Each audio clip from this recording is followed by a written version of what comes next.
Tibulya TZ ne Kenya Martha Karua mukwano gwa Dr. Keza Besigye Kifefe Martha Karua mukwano gwa Road Mayor Sarongo Hajirias Lukwago bamugobye munda mu ggwanga Tanzania bamuganye okuyingira munda mu ggwanga erya Tanzania ensonga ezigobesezza Martha Karua muna byabufuzi era munda mateeka omwateekirivu okuva e Kenya tezinnaba oboolyawo kugenda maaso nakulabika nti zitegeerekeka nenga okusinziira ku mawulire ge tuyina Martha Karua yabadde yakatuuka ku Julius Nyerere International Airport e Dar es Salaam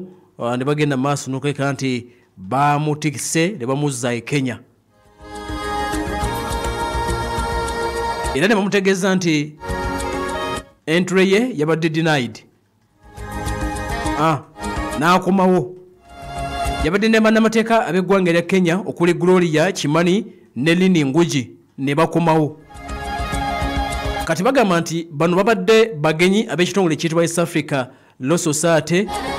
ekyagenze maaso n'okuleka nti kibayita mu official event munda mu ggwanga eriyitibwa erya Tanzania ebintu bigenda maaso n'okuba nti bitambula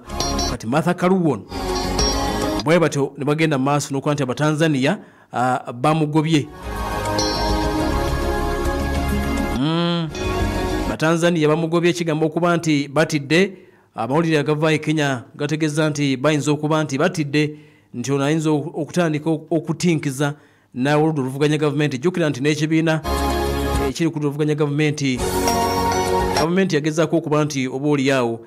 bawera obutenyigira mu kalulu akanaddako munda mu ggwanga erya Tanzania kakati Martha Karua ono abadde azogonya Uganda ennaku ezo kyebuvuddeko abadde ayingidde Tanzania abagenze maaso n'okuba nti bamuwera erinnya lya Martha Karua lyongedde okuleka nti munnange lyogerebwako nnyo naddala mu ttundutundu ya East Africa naddala bwe yayingira mu musango gwa Dr. Keza Besigye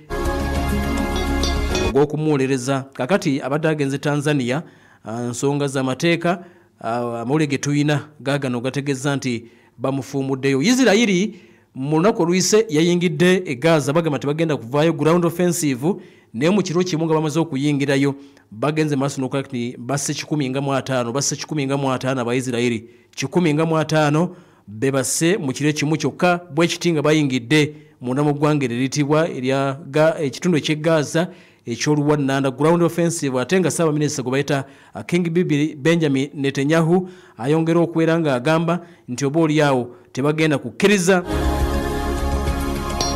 kuvaayo amagye gaabwe kigazzeemu okulabika nti munnange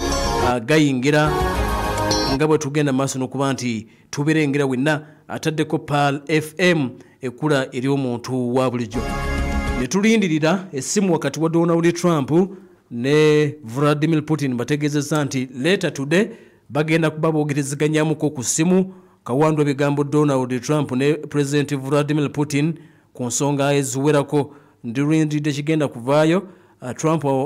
anaamatiza omusajja agende maaso n'okuba nti munnanga akkiriza olutalo luveemu oba nedda kubanga yatutegeeza jojuzi nti yekka alabika nga yalindiriddwa era yasobola okuba nti akomya olutalo ebigenda okuva mu meeting ya opposition ku parliament ku nsonga z'etteeka olunaku olw'enkya tunaba tubifuna matovuudu ku ssaawa 9 wali anaaba abeerawo okutuusaako ebirala yenza omukugu tubadde ne MTN